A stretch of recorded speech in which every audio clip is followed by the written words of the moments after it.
These are real funky. That's just, style pad. Yeah. And I think the Red Sox caps that these guys used to wear will probably come back. I don't know. I think people are sort of using it. So many people. I remember they gave Catholic. Just even across the street. That's really cool. I think they. Well, I think people are fans of Gabe. Interesting guy. Yeah, well, he's a bit of a sex symbol, kind of like Bill Undress. Well, yeah. That's what I mean. Do they wear the same number? Yeah, I think so, right? Both 119. No, Bill Undress wore 29. My 27 goes on to 1. Visual Radio number 307. Why don't you start this earlier? Think about it. Then you could cut it off when people come by and talk. Yeah, it's okay. I think I went a little bit too long with some of these guys, but I had to get those stories out. I'm trying to see. I can't remember what I did 10 minutes ago. What I did 40 years ago. What's interesting, Johnny, is that you have 2 books out. You've written a book, and your biography is out at the same time. Yeah, well, that's Bill pretty... Nolan took a long time to do that. He did a lot of research on this, and all these pictures in here are from my brother out on the coast. The pictures are beautiful. In fact, this is the first Rounder book. Is it? Bill Nolan owns Rounder Records. Yes, he did a great job. I see, you got Nomar here, and you got Bobby and Ted. Oh yeah. He didn't have Dom in this, I don't think. This is my family here, which kind of, when I look back, look at that. That's my sister, my oldest. If she was still alive, she'd be 103. Really? Well, this one's still alive. This one's gone. My mother's gone. My father's gone. My brother's gone. And the pictures are beautiful in this book. They did a nice job of duplicating them. Rounder Records being the premier roots label in America, the founder, Bill Nolan, has written 7 books in the past 8 years, or 8 books in the past 7 years. See, I was a frustrated hockey player there. Frustrated hockey player? Yep. And this is when we were semi-pro, and when we were junior and seniors in high school, went to the tournament in Wichita, semi-pro tournament in 38 and 39. So I signed with the Red Sox in 39, I started the next year.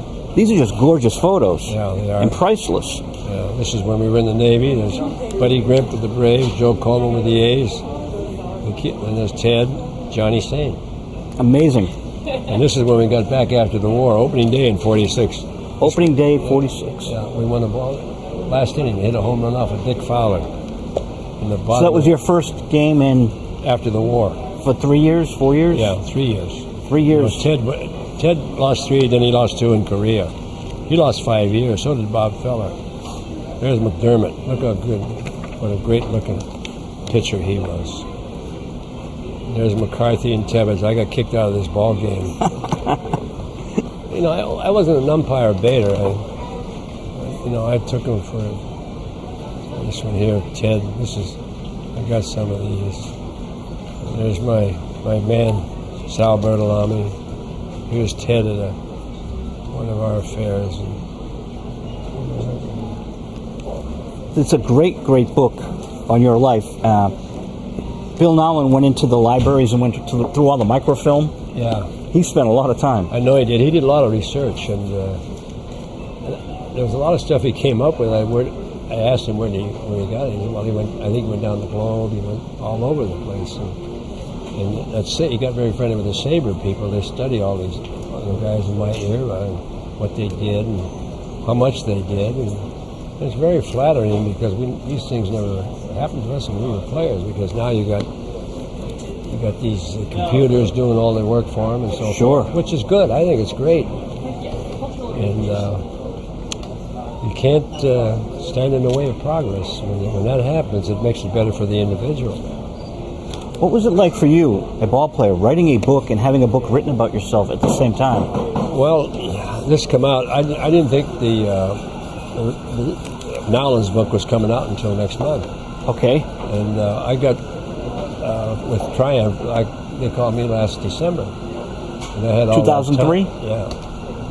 And this is 4. Yeah. And I talked to Pepe, and he gave me a a rundown of what he wanted, and I did a lot of it with paper, and I would call him, and he'd, think what I meant. He'd mention guys that he studied the history of the game, and he felt that I had seen enough of Boston baseball that I could pick 5 guys for each position. I thought I could.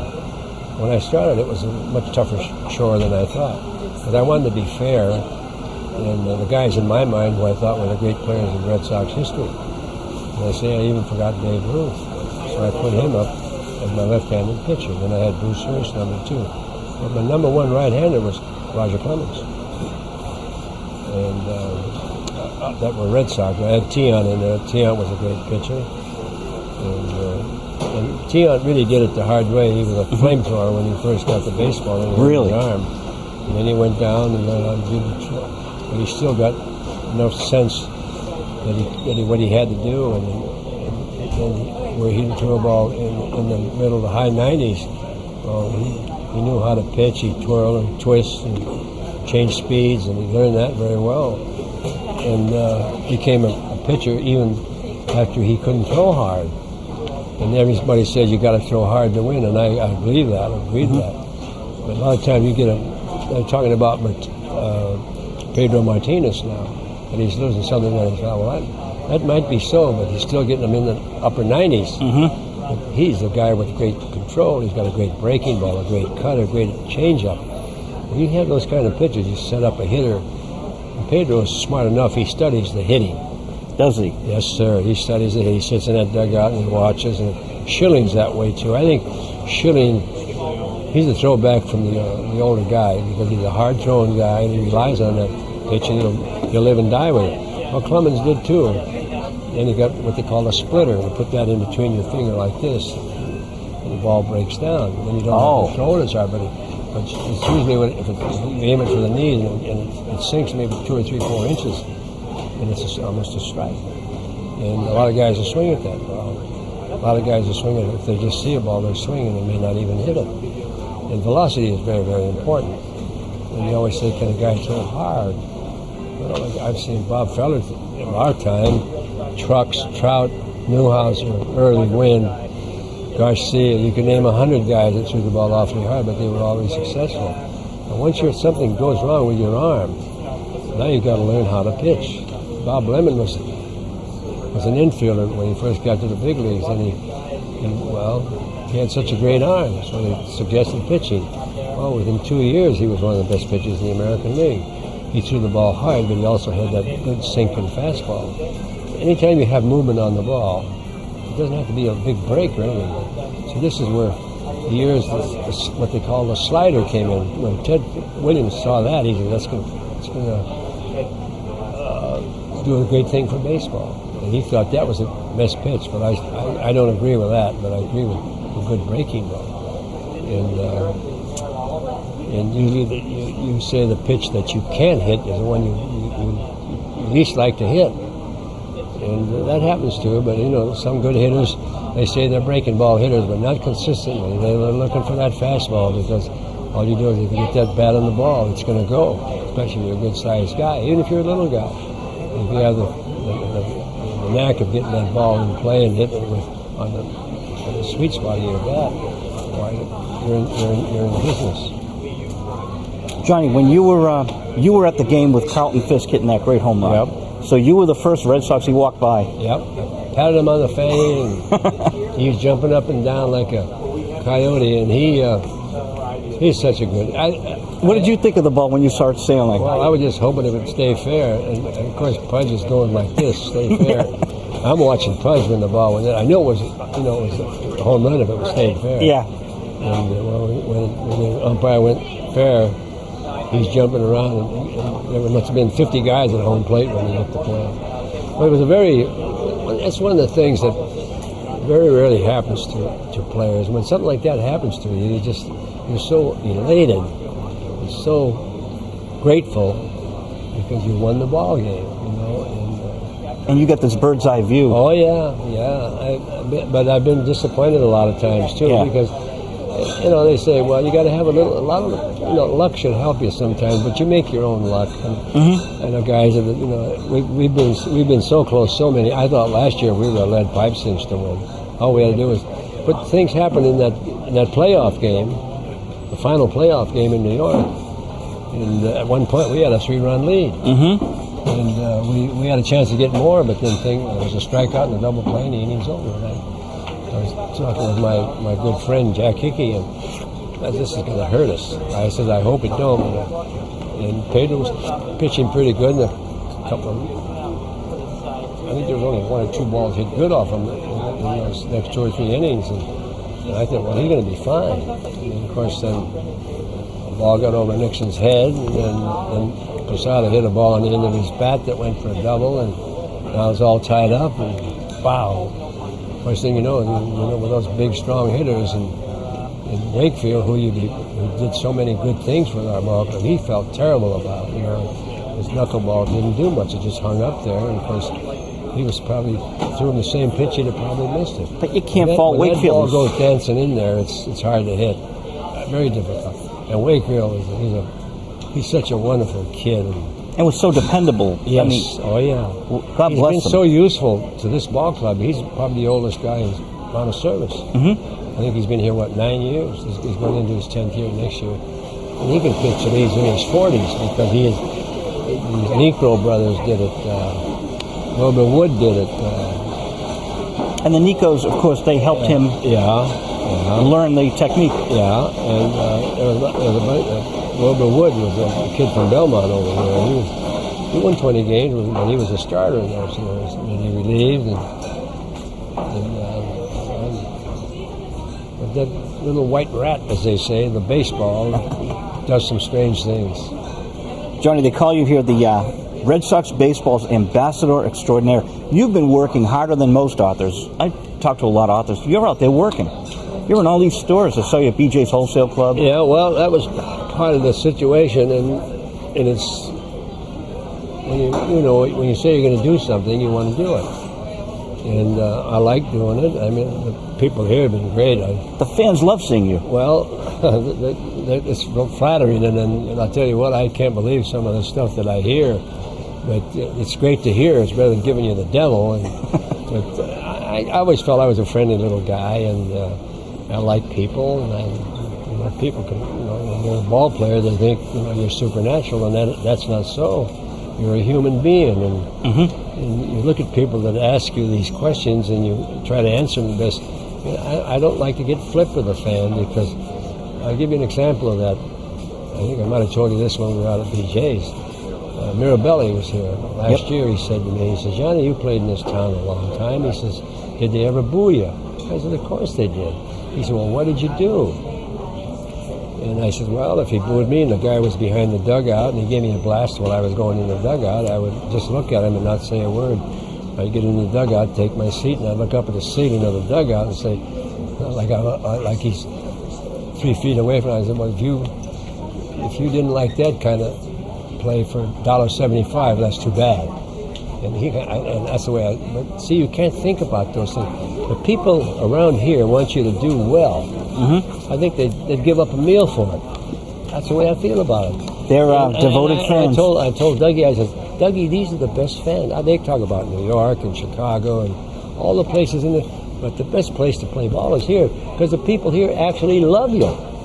I mean, it's a love-hate situation. And if you do something wrong, I think you should be chastised.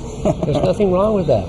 Like they said that Williams would be booed. If they cheered him and he heard one boo, he could hear the boo. That's ridiculous. I was here when he was a young player, and I heard some of the catcalls he got because he was in he had trouble with his draft board and accusing of this and about his mother and all. Fans sometimes, it's a whole different ball of wax, because right now you're getting so many people that come to the game. You might, if you got 50 people and 10 like you, well, you're that much ahead. If you play hard in this town, they'll never say anything to you. I remember when Aparicio got here. Well, he had the toughest start. He's hit 300 everywhere he's ever been. He had 317 with the White Sox the year before. And the manager we needed a shortstop, so they went and got him from Chicago. And he went for almost 50 times at bat. Maybe got 1 or 2 hits, but the fans, every time he went to plate, they'd holler, "Come on, Louis!" And finally, and every time he'd hit a ball, they said, they never. I didn't hear any cat calls from him because I was coaching at the time, and finally he got it on track, and then of course he's in the Hall of Fame. He's regarded as one of the greatest shortstops that ever played the game, and that's a tribute to the fans. Fans recognize they want they want to win. They'd like to win every game 12-3 if you could, but it doesn't happen. Absolutely. And it's going to happen because that little round balls find strange holes sometimes. 20-0. I want them to crush the competition. Me too. Oh, sure. And each guy get 3 hits. But someone's got to make it up. Red Sox fans deserve that. Well, hi. Oh, you've been waiting over there? Yeah. Well, you should have barged right in here. Girl looks like you. My goodness. What's your name? Caitlin, but can you sign it to my dad? Oh, I'd be glad to. Ed? Yep. Okay, I'll say hi to Ed. How's that? That's good. I see you all the time at Fenway. Oh, do you? Yeah, I work up on the third base concourse. Oh, do you? By the Rawlings, the bats where they make the bats and the gloves. I haven't seen that. They moved us there. We used Oh, to be did on you? Yawkey Way. How long you been at Fenway? Oh, this is my first season. Oh, where are you from? I'm from Watertown. Oh, are you? Yeah, and I go to BU, but I'm working there for the Oh, yeah. summer. You know a family by the name of Oates over there? Oates? Yeah, I do. The teacher, There's a whole right? family. Yeah. Yeah, I was in the Navy with one of the brothers. Oh, really? They live right near me, actually. They're nice. One of them. Wally Oates was in. I don't know whether I haven't seen him. Usually he checks in, but I haven't seen him. I hope he's still around. I know there's. When you get our age, the old baling wire breaks down. Here you are, kiddo. Thank you. All right, thank you. Have a good I'll one. see you at Fenway. Yeah. Give me a yell. I'll be around there. I see you at batting practice all the time. Oh yeah, I sit around there in my. Well, he tries not to get hit. No, right? I get out of the way now. I I see got you it. flipping them over your head when they call you with Yeah. the bat in your heel. Yeah. Okay. All right. Say hi. All right. I wish you would. Yeah. Oh, sure. Come over here. Let's get it going because I want to leave here. I got to meet my wife. I'm overstaying my time. I just want to grab a couple of autographs. Oh, you got this one. You want me to just sign it? Yeah, sure, underneath. All Bill's a great man, and you got a great author to write your biography. right. Yeah, he's a great guy. He loves you. He did a lot of research. There you are, my friend. One more here. All right. You got any more? And one more I'm going to ask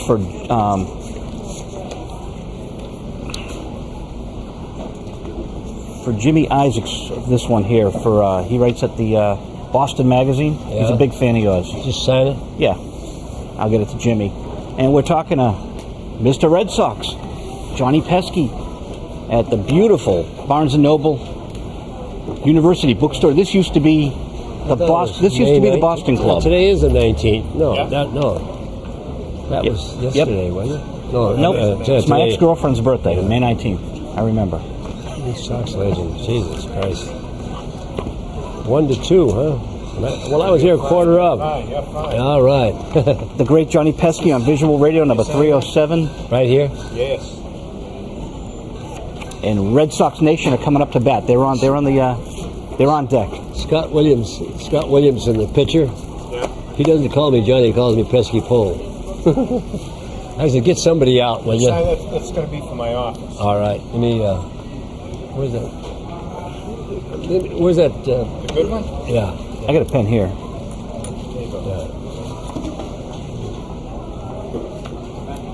Yeah. See, these are better to Thank rent you them. very much, John. Oh, you're welcome. Did you get enough? Oh, plenty. We got Mr. Nolan. We're going to do a Well, nice chop job. it up and you can get 5 minutes out of it. You're all right.